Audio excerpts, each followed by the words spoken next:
নমস্কার বন্ধুরা, চলে এলাম নতুন আরেকটি ভিডিওর সাথে। তোমরা কেমন আছো? আশা করি তোমরা সকলে ভালো আছো। আমিও বেশ ভালো আছি। রোজকারের মতো কিন্তু বড়োদেরকে প্রণাম আর ছোটদের ভালোবাসা দিয়েই আমি আমার আজকের এই আবারও ভিডিওটি শুরু করলাম।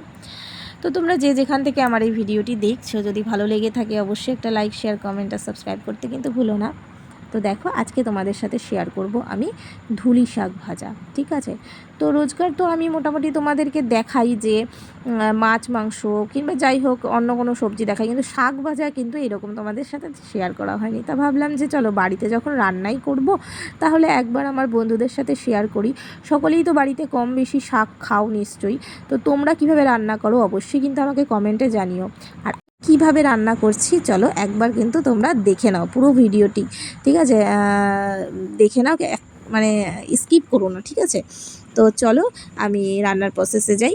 দেখো, আমি কিন্তু নিয়ে নিলাম, তোমাদেরকে তো দেখালামই যে শাকটা, আমি শাকগুলোকে ভালো করে বেছে নিয়েছি। নিয়ে কিন্তু আমি দেখো মিহি করে একদম কুচি কুচি করে কেটে নিয়েছি শাকগুলো। ঠিক আছে, তো এইবার সোজা চলে এলাম আমি বেসিনে কিন্তু এসে আমি শাকগুলোকে ভালো করে একটু ধুয়ে নেবো। মোটামুটি 4 থেকে 5 বার ধোবো। যে কোনো শাকই বলো না কেন একটু ভালো করে ধুয়ে নিতে হয়, না হলে কিন্তু শাকের গায়ে অনেক ধুলো বালি কাদা লেগে থাকে। তো সেই কারণে কি শাকটা ভালো করে ধুয়ে নিতে হয়। তো দেখো, আমার কিন্তু অলমোস্ট শাক ধোয়া হয়ে গেছে। এই দেখো, আমি কিন্তু একটা গামলার উপর ঝাঁঝরির সাহায্যে শাকগুলোকে আর কি মানে জলটা ঝরার জন্য রেখে দিয়েছি। আর এইদিকে নিয়ে নিয়েছি আমি দেখো রসুন। তো এই রসুনগুলো কিন্তু আমি ভালো করে ছাড়িয়ে নেব। ঠিক আছে, তো চলো এবার রান্নার প্রসেসে চলে যাই।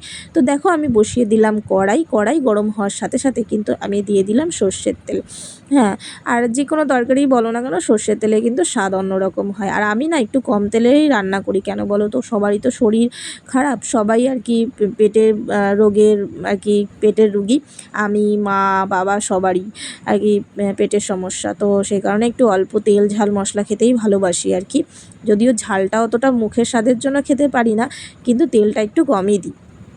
তো যাই হোক, দেখো আমার কথা বলতে বলতে কিন্তু ফোড়ন দেওয়া হয়ে গেল। ফোড়নে আমি দিলাম শুকনো লঙ্কা, কালো জিরে আর রসুন। তো রসুনটাকে কিন্তু আমি ভালো করে একটু নাড়িয়ে চাড়িয়ে একটু লাল লাল করে ভেজে তারপর দিয়ে দিলাম আমি কুচিয়ে রাখা শাকটা।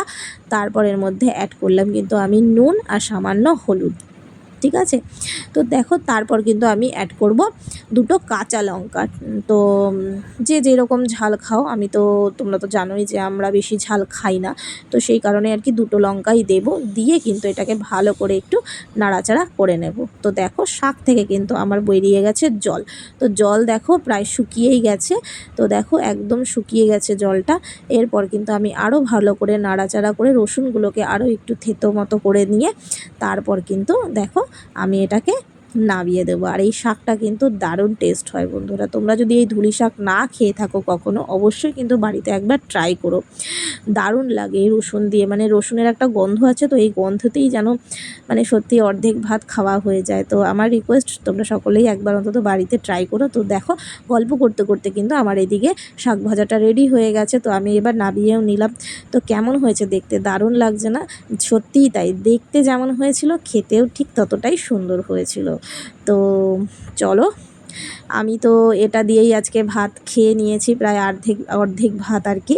তো কিছু বলার নেই, এত টেস্ট হয়েছিল যেহেতু রসুনের একটা সুন্দর গন্ধ। তো চলো বন্ধুরা, আজকের মতো আমি ভিডিওটা এখানেই শেষ করছি। দেখা হচ্ছে অন্য কোনো ভিডিওতে। ততক্ষণ সকলে ভালো থেকো, সুস্থ থেকো, টাটা।